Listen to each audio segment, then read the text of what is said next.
A new report from inside failed former President Donald Trump's inner circle shows that Donald Trump is now furious with Kanye West and is claiming that West tried to F him. This is going from crazy to even crazier, and it all relates to this white supremacist dinner, as it is now being called. Think of that term now being part of the news cycle for days. Trump's white supremacist dinner, now the subject and triggering factor for his ire against Kanye West, as well as Nick Fuentes and others. Article from NBC News lays it out quite interestingly. The article is called "The Inside Story of Trump's Explosive Dinner with Ye and Nick Fuentes." What was supposed to be a private dinner ended up being a political nightmare. Now, I want to be clear and make sure people know some of the things that are in this article, which seems well enough sourced, let's put it that way, are being denied by Nick Fuentes. But I actually believe that that doesn't mean that much because Fuentes may not even be privy to some of what is here. The narrative is compelling. I encourage you to read it, and we're linking to it. It's by Mark Caputo, and it says, just 2 days before Thanksgiving, Trump was planning to have a private, uneventful dinner with an old friend, Ye, the rapper formerly known as Kanye West. They arranged to have dinner Tuesday night at Mar-a-Lago after some phone conversations, but Trump may have been walking into a trap. Trump has said he didn't know Fuentes, the white nationalist and anti-Semite, or his background, that West said, hey, he wants to come in and have dinner with us as well. There is a damage control campaign now being put together that the NBC News article explains, but the most interesting part of this comes under this section, "The Master Got Trolled." The headline grabbing attention on his guests, and therefore the subsequent fallout, were all but ensured by Trump before the dinner when he made a grand entrance at 8 p.m. on November 22nd. Understand that at Mar-a-Lago, there's a table reserved for Trump and his guests. It's in full view of everybody, so it can have all the pomp and circumstance that a narcissist like Donald Trump would want. So there was no question that everybody was going to see who was there, but it ended up not being a happy photo op. Ye criticized Trump for not doing enough to help the Trump rioters. He told Trump he might run for president and that Trump should be his running mate, which infuriated Trump, reportedly, who then attacked Kim Kardashian, Ye's ex-wife. Ye later put out a video saying Trump is really impressed with Nick Fuentes. Fuentes says he praised Trump as my hero and criticized DeSantis. And then the advisor that spoke to NBC characterizes the entire thing as the master troll got trolled. Kanye punked Trump. And there is a section about Milo Yiannopoulos, who I believe may have actually really been the orchestrator of this entire thing.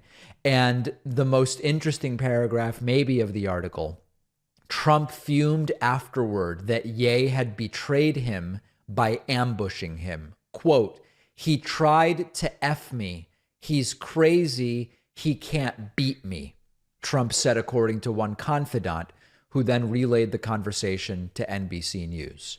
Trump was totally blindsided, the source said. It was a setup. Supposedly, some in Trump's orbit warned him, don't have dinner with Kanye, who's already under fire for anti-Semitism, the inclusion of Fuentes making it all the more volatile. So, first of all, none of this is the picture of stability. Kanye's not stable. Trump is certainly not stable. Nobody involved in this thing is even remotely stable. Now, Nick Fuentes is denying that this was overtly a setup, but the truth is that Fuentes may have simply been a pawn in the setup rather than a participant for all we know. This sort of thing has Milo Yiannopoulos' fingerprints all over it, quite frankly. And as you know, I've been in touch with Milo over the years. It's been years since he agreed to come on the program. Multiple times I've invited Milo to come on. He has rejected the offer. He's welcome to come on anytime, and I would love to talk to him about this. But there's a few different things that are important to understand. One, seemingly nothing is below the office of the president at this point in time, okay? Consider how much American politics has changed. In 2004, Democratic primary candidate for President Howard Dean screamed about we're going to go to Iowa. Roar! You know, he made a noise. He screamed. It ended his campaign. It seems so quaint at this point in time where Trump is having Kanye West at dinner And he's surprised that Kanye's even crazier. And then Kanye has a white nationalist in tow, and Milo Yiannopoulos is involved, and they're having this dinner in a public setting where everybody could see. So politics has changed dramatically in the United States, that's for sure. And by the way, imagine being Trump and ending up surprised that Kanye is even crazier than you are. Like, it's sort of like a race to the bottom here that's going on. So who set up whom? It's not completely clear at this point in time, but what does seem very clear is that, Trump never had a great team around him. His 2016 team wasn't a great team. They did end up getting him elected, and we have to give them credit for that. Trump's 2020 team was even worse. They failed to get him elected. I don't know who's around Trump at this point in time for what is a very early start to his 2024 campaign, but either it's a disastrous team or Trump simply doesn't listen to them, which would be pretty on brand with what we've learned about Donald Trump. Wacky, wacky times. And I don't think these types of stories are going to go away. And we have to devote just a couple of minutes to the continued middle of the night rantings from Donald Trump. Let's talk about that momentarily. Good habits have to be sustainable in order to become habits. It has to be something you'll actually do.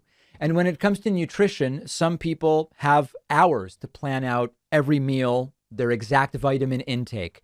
I'm not doing any of that. I don't have the time. Here's what's sustainable for me.